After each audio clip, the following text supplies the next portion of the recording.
पाकिस्तानी सेना पर वजिस्तान में हुआ बड़ा हमला। पाकिस्तानी सेना ने कॉन्वॉय की गाड़ी को आईडी ब्लास्ट से उड़ाया। तहरीक तालिबान पाकिस्तान ने विस्फोट का वीडियो किया जारी। वीडियो में पाकिस्तानी सेना के ट्रक और टीटीपी के लोगों को उसे टारगेट बनाने दिखाया गया। धमाके के बाद ट्रक और ट्रक सवार पाकिस्तानी सेना के जवानों के पर कच्चे उड़े। पाकिस्तान सरकार और अवामी एक्शन कमेटी के बीच पीओके में हुई सुलह। सरकार ने प्रदर्शनकारियों की 38 में से 21 मांगे मानी। सरकार के खिलाफ प्रदर्शन रोक गए। अगले 3 दिनों तक अवामी एक्शन कमेटी विरोध प्रदर्शनों के दौरान मारे गए लोगों के लिए निकालेगा शोक जुलूस। गोलाबारी में मारे गए लोगों के आश्रितों को नौकरी और मुआवजा भी मिलेगा। 2 और 3 अक्टूबर को रावलपिंडी और इस्लामाबाद में गिरफ्तार हुए पीओके प्रदर्शनकारी भी रिहा किए जाएंगे। साथ ही शिक्षा, स्वास्थ्य और बिजली की बेहतर व्यवस्था के साथ पीओके सरकार 20 मंत्री और सलाहकारों तक सीमित होगी। इससे पहले पीओके में हुए सड़कों पर प्रदर्शन के दौरान लोगों ने सेना के जवानों को पीटा। पाकिस्तानी सेना ने एयरलिफ्ट कर जवानों को छुड़ाया। पीओके में प्रदर्शनों की शुरुआत आटे की कीमतों के लेकर हुई थी, लेकिन बिजली की कीमतें, आश्रित सीटें, शिक्षा, स्वास्थ्य सेवाओं की कमी सरीखे कई मुद्दों को लेकर लोग पाकिस्तान की सरकार और सेना के खिलाफ हो गए। पीओके में विरोध प्रदर्शनों की आग पाकिस्तान के अलग अलग हिस्सों में भी फैली। कराची में सैकड़ों लोगों ने किया प्रदर्शन, तो इस्लामाबाद में नेशनल प्रेस क्लब, वकीलों और पुलिस की झड़प हो गई थी। पीओके में 38 सालों में सबसे बड़ा विरोध प्रदर्शन। पुलिस की गोलाबारी से अब तक यहां 12 लोगों की मौत हो चुकी है। पीओजेके के मुजफ्फराबाद में जम्मू कश्मीर संयुक्त अवामी एक्शन कमेटी के नेता फैसल जमील कश्मीरी का बयान। कहा, वादे पूरे न होने की वजह से ये विरोध प्रदर्शन हुए। 1947 से लागू 25% कोटा, 64% बेरोजगारी दर सबसे बड़ी वजह। पीओजेके के मुजफ्फराबाद में जम्मू कश्मीर संयुक्त अवामी एक्शन कमेटी के नेता शौकत नवाज मीर की अपील। कहा, मुजफ्फराबाद में लोग शांतिपूर्ण तरीके से प्रदर्शन कर रहे थे, लेकिन प्रशासन की कार्रवाई हुई। हत्या और बर्बरता माफियों के नहीं। पीओके में आम लोगों के दमन पर भारतीय विदेश मंत्रालय का बड़ा बयान। कहा, पाकिस्तान ने कर रखा है वहां पर अवैध कब्जा। पाकिस्तान को मानवाधिकार उल्लंघन के लिए ठहरना चाहिए। जवाब दे। आर्मी चीफ उपेंद्र द्विवेदी की पाकिस्तान को दो टूक। कहा, आतंकवाद को सपोर्ट करना बंद करे पाकिस्तान, वरना इस बार ऑपरेशन सिंदूर में नहीं बरतेंगे संयम। आतंक के खिलाफ पुलिस का बड़ा एक्शन। श्रीनगर में आतंक की 2 करोड़ की संपत्ति जब्त। आतंकी सज्जाद अहमद शेख के 3 मंजिला मकान को सील किया गया।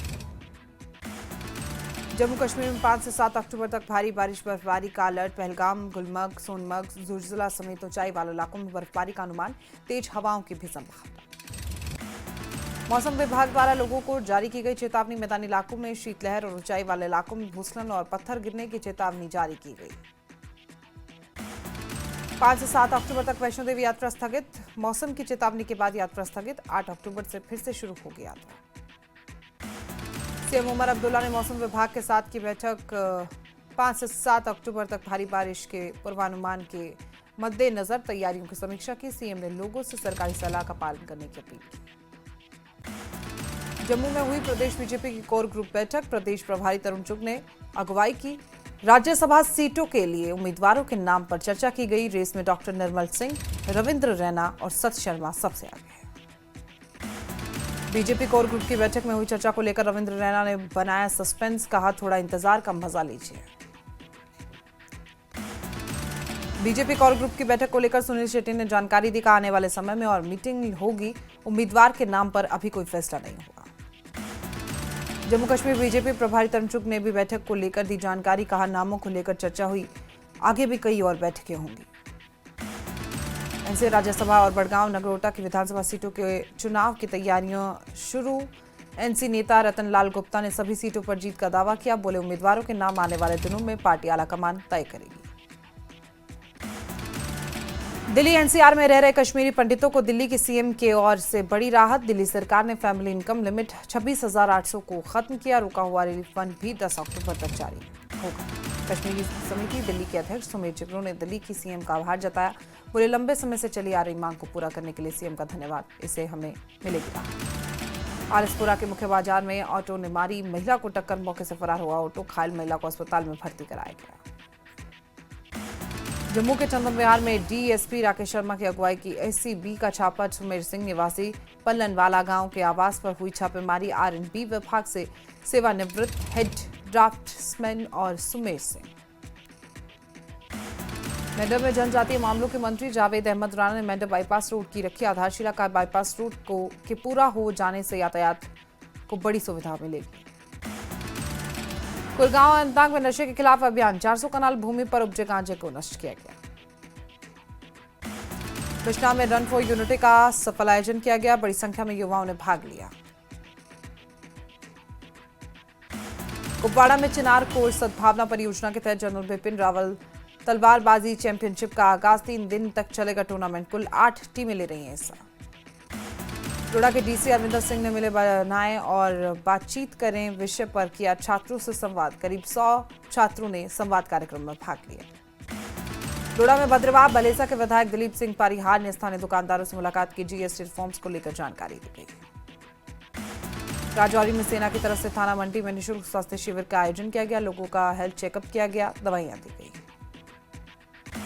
बांडीपोरा के तब्बल में शहीद कैप्टन तुषार महाजन को याद किया गया। स्कूल के बच्चों को बांटे गए school bag, notebook, pen, pencil समेत पढ़ाई का सामान। बारामूला पुलिस ने लापता युवक मुश्ताक अहमद को लगाया पता। दिल्ली से बरामद किए युवक को परिजनों को सौंपा गया। जम्मू में जम्मू क्षेत्र के पुलिस महानिरीक्षक के पुलिस स्मृति दिवस की तैयारियों की समीक्षा की गई। पुलिस मुख्यालय में आयोजित बैठक में समन्वय, सुरक्षा और पुलिस शहीदों को उचित सम्मान को लेकर चर्चा की गई। पुलवामा पुलिस ने पहली बार लड़कियों के लिए टेनिस बॉल क्रिकेट टूर्नामेंट का आयोजन किया। कई इलाकों की 8 महिला क्रिकेट टीमें हिस्सा ले रही। तंगमर्ग में स्वच्छता ही सेवा कार्यक्रम का आयोजन। स्थानीय लोगों, छात्रों, नगरपालिका समिति के कर्मचारियों और स्वयंसेवकों ने स्वच्छता और सफाई पर मेगा जागरूकता अभियान में भाग लिया। शोपियां में प्रधानमंत्री सूर्य घर मुफ्त बिजली योजना लोगों के जीवन में ला रही रोशनी। सरकार द्वारा सोलर रूफटॉप सिस्टम लगवाने वाले लोगों को 1 लाख रुपए तक की दी जा रही सब्सिडी। सरकार का लोगों को कम लागत में स्वच्छ ऊर्जा प्रदान करना लक्ष्य। त्राल में मरसिया पुनरुद्धार कार्यक्रम का आयोजन। कश्मीरी मरसिया को पुनर्जीवित करना उद्देश्य। पटन जिले के गुंड ख्वाजा कासिम तहसील में पुस्तक विमोचन कार्यक्रम का आयोजन। बड़ी संख्या में बच्चे और स्थानीय लोग मौजूद रहे। पुलवामा में पहली बार विकलांग बच्चों के लिए खेल महोत्सव का आयोजन किया गया। विकलांग बच्चों के अलावा डॉल्फिन स्कूल और अन्य बच्चों ने भी खेल महोत्सव में भाग लिया। अवंतीपोरा पुलिस ने चोरी का मामला सुलझाया। आरोपी को किया गिरफ्तार। चोरी का सामान बरामद। गुलमर्ग के परिहासपुरा में जम्मू कश्मीर पुलिस की आईआरपी बटालियन ने रेस फॉर पीस का आयोजन किया। शांति और एकता बढ़ाना उद्देश्य। रियासी जिले में सलाल डैम पावर स्टेशन पर कॉन्ट्रेक्चुअल वर्कर काम बंद कर हड़ताल पर गए। सरकार से नियमितीकरण की मांग कर रहे हैं। मांगे पूरी होने तक हड़ताल और धरना प्रदर्शन जारी रखने की बात कही। शोपियां जिले में जल निकाय द्वारा लोगों को मिल रहा गंदा और दूषित पानी। लोगों में बीमारियां फैलने का खतरा बढ़ा। वायुसेना प्रमुख के बयान पर रक्षा विशेषज्ञ और रिटायर्ड ब्रिगेडियर अनिल गुप्ता की प्रतिक्रिया। बोले, भारत ने सैटेलाइट इमेज के जरिए पाकिस्तान की सच्चाई दिखाई। पाकिस्तान एक झूठा देश है, वो फेक नैरेटिव बनाता है। सेना प्रमुख के बयान पर रिटायर्ड कैप्टन अनिल गौड़ ने भी प्रतिक्रिया दी। बोले, ऑपरेशन सिंदूर से पाकिस्तान को समझ जाना चाहिए कि उसे आतंकवाद छोड़ना ही होगा, नहीं तो उसे कोई भी देश नहीं बचा पाएगा। पानीपत स्थित संत निरंकारी भवन में ग्लोबल यूथ फेस्टिवल का गुलाम नबी आजाद ने उद्घाटन किया। युवाओं को गांधी जी के विचारों के बारे में जानकारी दी गई।